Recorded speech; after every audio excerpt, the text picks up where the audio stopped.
In 1972, Memorex played a cassette tape of Ella Fitzgerald singing a high note. The acoustic energy from the recording violently shattered the glass. The physics of that moment are worth pausing on. A glass does not possess the capacity to be fooled by an illusion. It responds to one thing: the delivery of physical acoustic energy at its exact resonant frequency. The recording on the tape didn't merely represent Ella Fitzgerald's voice. It reproduced her physical power in the physical world. To prove the fidelity of this tape to the public, Memorex ran a blind discrimination trial.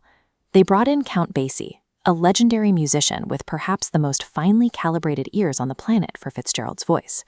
He sat with his back turned, listening to both the live performance and the playback, and found himself completely unable to tell which was which. Memorex sowed that failure as a feature.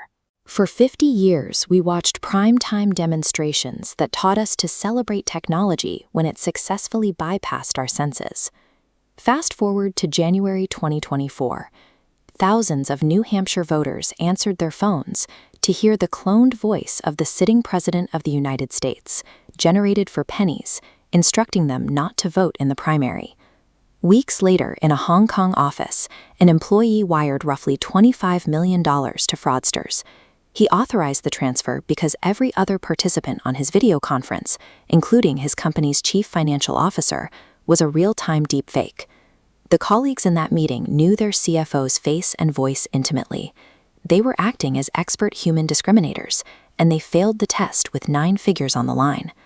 The entire human population has now been placed in Count Basie's chair. When a digital copy executes the same political and financial consequences as the original human being, sensory trust becomes an attack surface.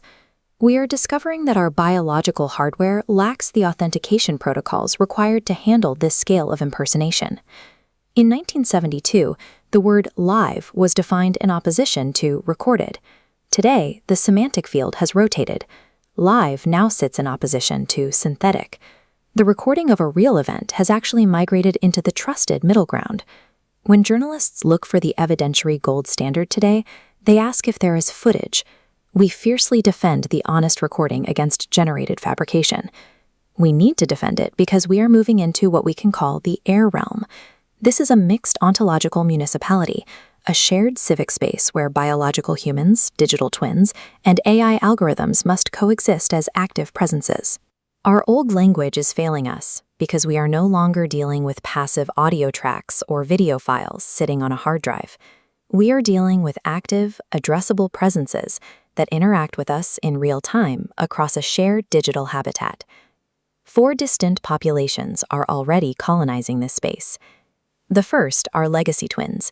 These are reconstructions of the deceased, assembled from the archives a person leaves behind, allowing them to remain interactive long after their biological life ends. The second are active twins.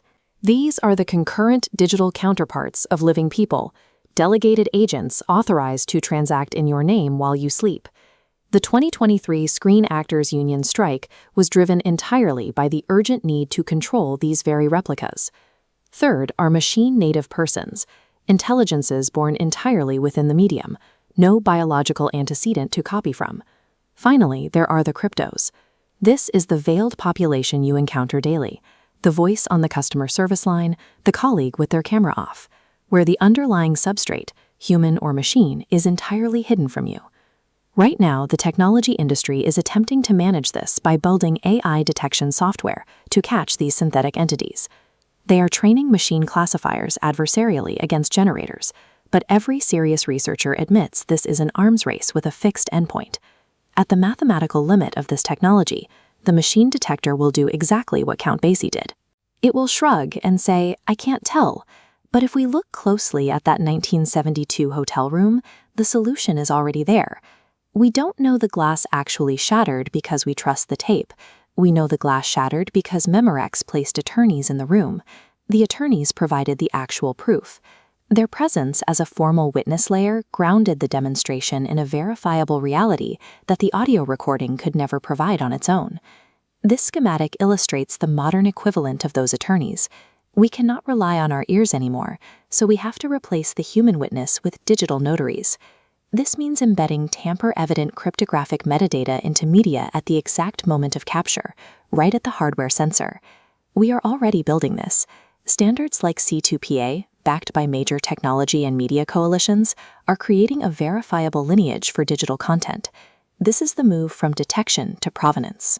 Instead of asking a video or audio clip to reveal its nature to our senses, we must require the infrastructure to cryptographically attest to its origin. This diagram outlines the new framework we must adopt. When rendering achieves perfect fidelity, asking, is it live or is it synthetic, stops being useful. The operative question becomes whether the entity we are dealing with possesses 4 specific pillars: memory, provenance, vulnerability, and world relation. Memory means binding continuity, a history that constrains its identity. Provenance is its authorized cryptographic lineage. Vulnerability is the capacity for the entity to actually be harmed or diminished. And world relation means it holds real stakes, obligations, and consequences in our shared society. If an entity demonstrates strength across all 4 of these axes, it commands ethical recognition as an active participant in our world, completely regardless of whether its consciousness runs on biological tissue or a silicon server.